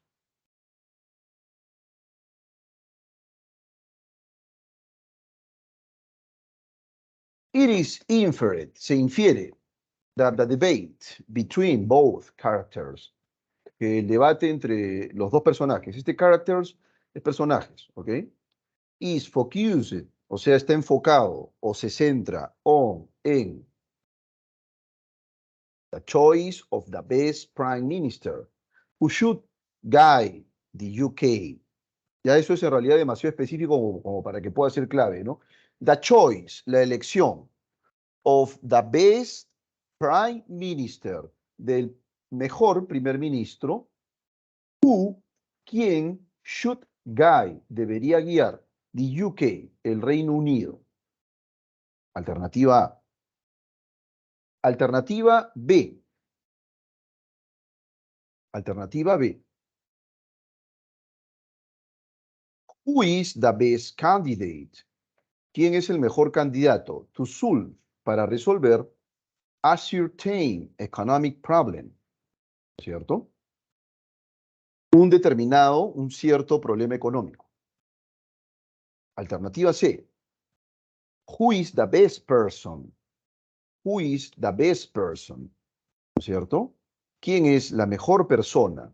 To be, para ser, the president of the United States, el presidente de los Estados Unidos. Letter D. Proposing the best proposals for an eventual government. ¿Ok? O sea, proponer, valga la redundancia, porque esto es redundante, ¿eh? Las mejores propuestas para un eventual gobierno. Y finalmente, letter E, discovering, descubrir, which government, qué promesa, qué gubernamental, promise, promesa, is impossible to fulfill, es imposible de cumplir, ¿ok? Discovering, descubrir, which government promise, qué promesa gubernamental is impossible to fulfill, es imposible de cumplir. Y entonces, dicho esto, ¿cuál es la clave? ¿Cuál es la clave en la pregunta número 1?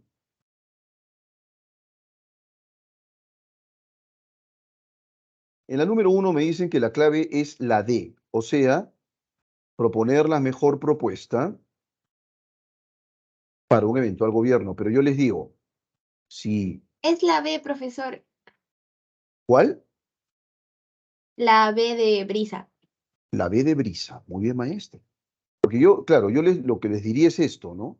Si fuera la alternativa D, yo les diría, ¿acaso uno de los personajes nos está proponiendo algo bueno o está más bien utilizando una falacia? Entonces no puede ser la D. La clave correcta, ¿no es cierto?, es la alternativa B. ¿Quién es el mejor candidato para resolver un determinado problema económico? ¿Ok? Ahora dice aquí, the fallacious reasoning, ¿no es cierto? O sea, el argumento falaz, el razonamiento falaz, proposed by the sinister owl, por el búho siniestro, is characterized by, se caracteriza por, not refuting the budget proposal, no refutar la propuesta del presupuesto. Discovering the lie, descubrir la mentira about the budget, sobre el presupuesto. Appealing to the fear, apelar al miedo of the voters, de los votantes. Refuting the president's arguments, refutar los argumentos del presidente. Showing who is the best congressman, ¿no? Mostrar quién es el mejor congresista. ¿Cuál sería la clave entonces, maestros cachimbitos, en la pregunta número 2? Los leo. En la número 2, Franco Leonardo me dice que la clave es la A. No refuta, ¿no es cierto?, la propuesta del presupuesto. Esa es la clave. Sí, ¿ok? Porque no está cuestionando la propuesta del presupuesto, en absoluto, ¿no es cierto?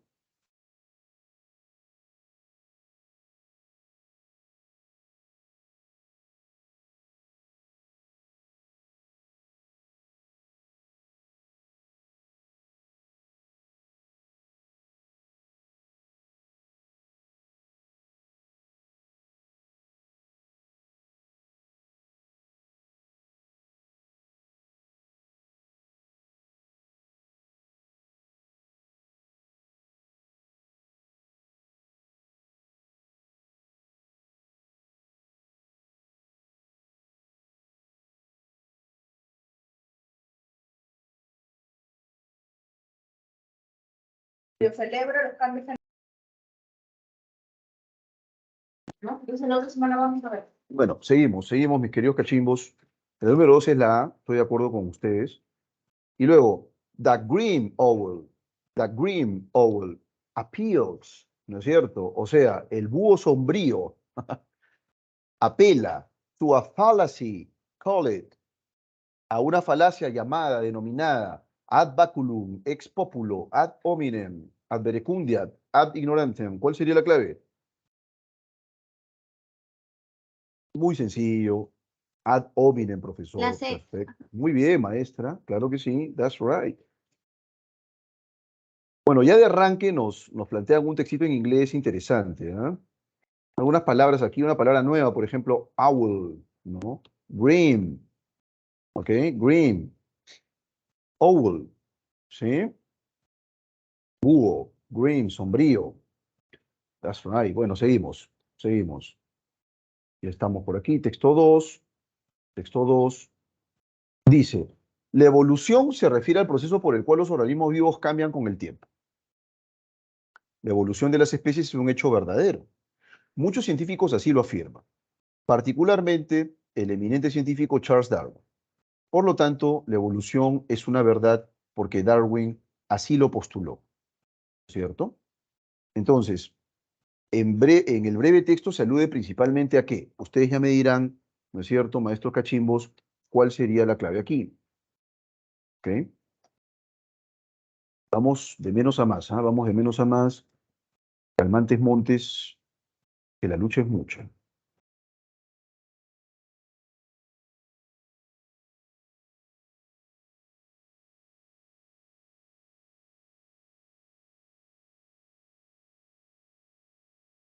En la número 1, efectivamente, la clave es la D, ¿no? A la evolución como un hecho verdadero. ¿Ok? That's right. Muy bien. Vamos ahora con la pregunta número 2. Este razonamiento resulta falaz porque, y vamos ahí entonándolo con el texto, ¿no?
Seguimos.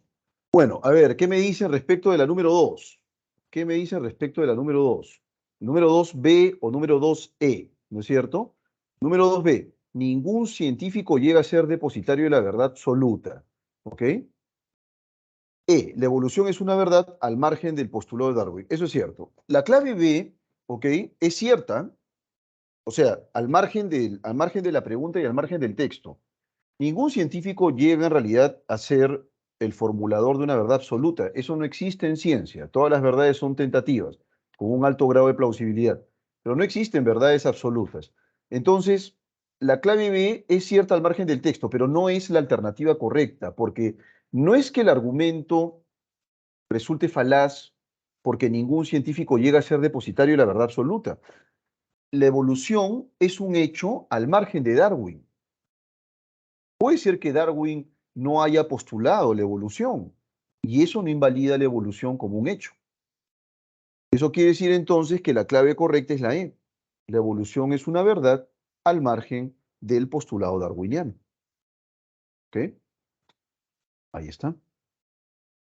Pregunta número 3. El principal problema de esta falacia es que, ¿no es cierto?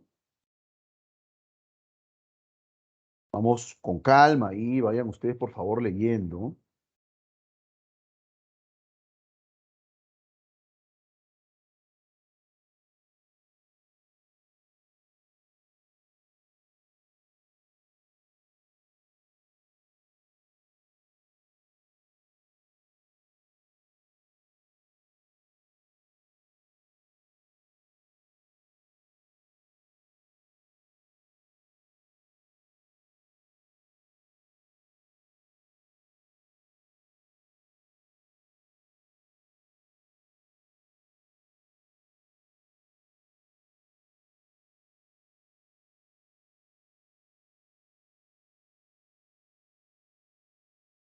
¿Cuál sería la clave entonces en la pregunta, en la número 3?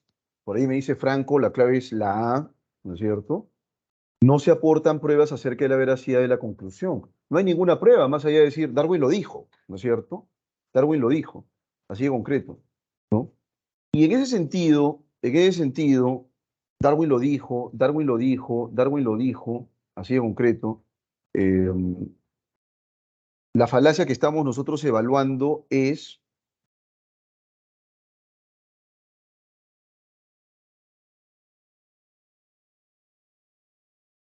ustedes me dirán,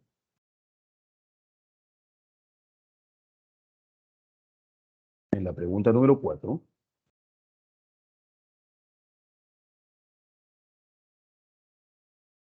Sí, correcto, estimado, ad verecundiam, ¿cierto? Una apelación a la autoridad. Sí, pero Darwin es una voz autorizada, profesor, ya les he dicho, eso es al margen, o sea, la evolución ocurrió al margen de Darwin, ¿no?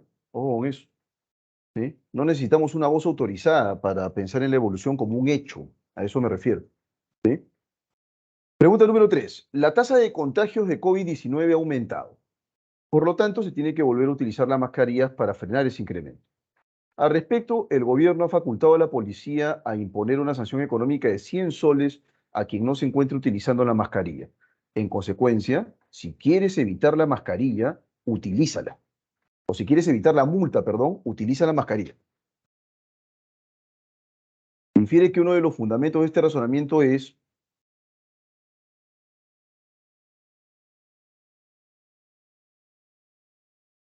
recontra, esto está recontra sencillo, ¿eh? Recontra sencillo.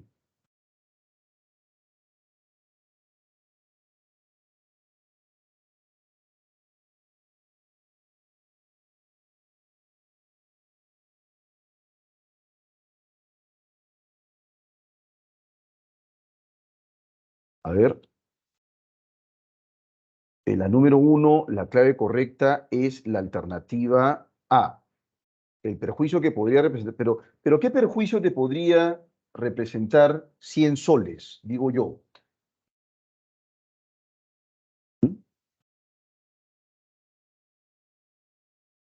¿Qué perjuicio te podría representar 100 soles? No, la clave no es la A.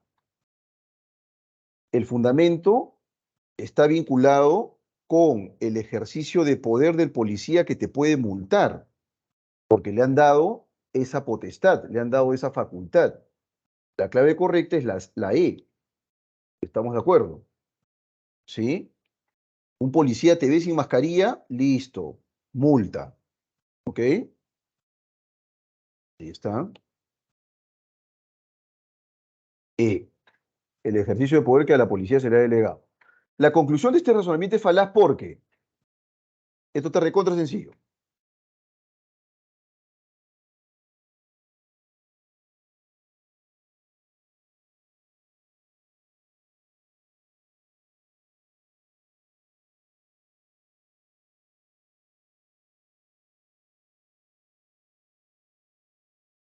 En la número 2 es la A, ¿cómo no? Se crea el miedo a la multa, pero no a la infección. Y si se crea el miedo a la multa, pero no a la infección, ¿qué tipo de falacia estamos enfrentando en este caso?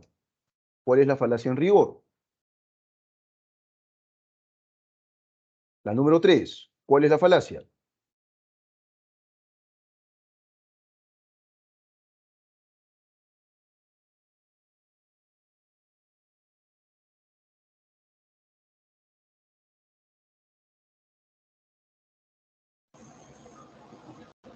La sé. La alternativa C, ad baculum. Es la apelación al miedo, ¿no? A la intimidación, la apelación a la fuerza, ¿cómo no? La clave correcta es ad baculum. Muy bien, muy bien, muy bien, queridos cachimbitos. Esa es la clave. Estoy plenamente de acuerdo con ustedes.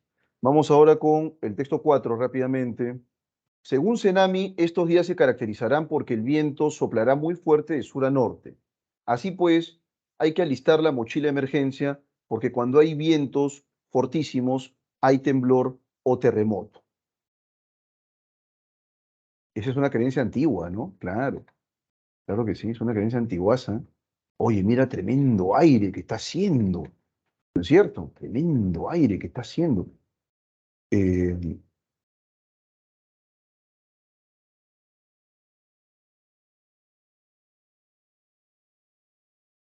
entonces, va a haber terremoto. ¿Ok?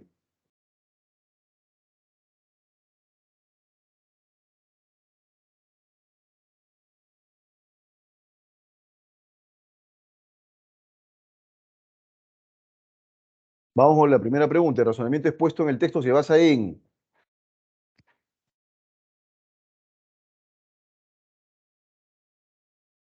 la número 1, B, una sucesión de hechos, me dicen por aquí, que no necesariamente implican pues causalidad. Y ahí viene justamente, no está con el nombre que hemos visto nosotros, que es la afirmación del consecuente, ojo, ¿eh? No es la afirmación del consecuente, que es lo que hemos visto hace un momento, no es ser el nombre, sino que aquí, y acá se han equivocado, ¿eh? Porque acá debió ser post hoc ergo propter hoc, ¿no? Post hoc ergo propter hoc. O sea, afirmación del consecuente, alternativa B. ¿Ok? Así de concreto. Ya estamos. Esta la resuelvo yo porque en realidad la han escrito mal y además no hemos visto ese nombre, ¿no? Texto 5. Se tiene que cobrar un impuesto a la riqueza porque el pueblo, la mayoría sí lo exige. Debemos intervenir los medios de comunicación que solo mienten porque la mayor parte del pueblo así lo demanda. Me encargaré que los alcaldes ejecuten obras y rindan cuentas de la misma porque así lo piden las mayorías, nuestro pueblo. Y todos, los contratos tienen que ser más justos, ya que así lo reclama, ¿no es cierto?, la clase popular. ¿Ok? ¿Sí? Eh, Nuestro pueblo nos exhorta a cambiar la constitución del 9-3 porque es la madre del cordero. ¡Yeah! Si llego a la presidencia, cumpliré con todos los reclamos porque el pueblo así lo demanda. Por lo tanto, démosle al pueblo lo que el pueblo quiere. Ya, está sencillo esto, ¿eh? Este razonamiento presenta dos problemas. ¿Cuáles son los dos problemas, no es cierto, que presenta este razonamiento falaz? Ustedes me lo dirán, ¿ok?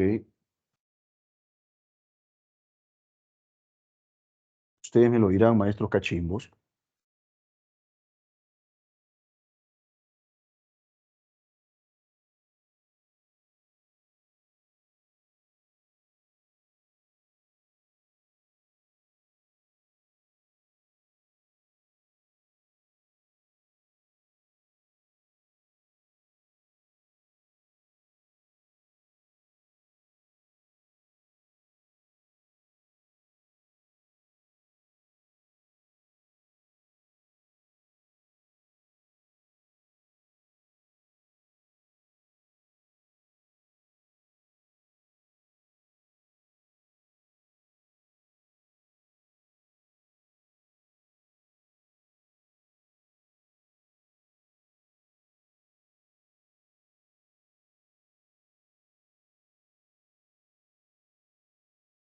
Ya, en la número 1 me dicen por aquí la alternativa de una alusión constante al pueblo y una apelación pues a la mayoría, ¿no? O sea, se repite el pueblo, el pueblo, el pueblo, y eso ya les he enseñado qué cosa es, ¿no? Repites una y otra vez. En la número 1 la clave es la D, estoy de acuerdo con eso. Y en la número 2, ¿cuál sería la clave correcta? Recontra sencillo, ¿eh? Recontra sencillo. Número 1, D. Número 2,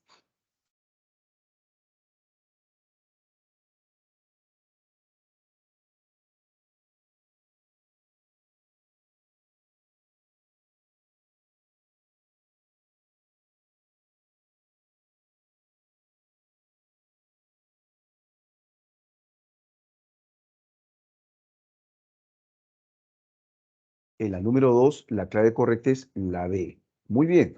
Ad nauseam y ex populo. That's right. Muy bien. Ad nauseam porque se repite a cada rato el pueblo, el pueblo, el pueblo. Y justamente la apelación a la mayoría es lo que genera pues la falacia ad populum, ¿no? Bueno, seguimos por aquí. Un minuto y vamos al receso, ¿no? La tauromaquia es una actividad cultural que data del siglo XVI en México. Al ser expresión de la cultura popular de nuestro país, es parte inalienable de la identidad de nuestro pueblo. Su existencia permite además la conservación de patrimonios culturales de las localidades donde se practican. La tauromaquia en México existe desde hace más de 500 años. Llegó a este territorio igual que la religión y el idioma. El primer festejo taurino en México se realizó en 1526.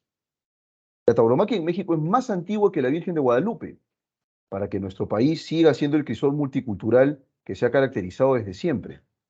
Se debe garantizar la existencia de todas las manifestaciones culturales que le dan esencia, las cuales incluyen de manera indiscutible a las fiestas de los toros.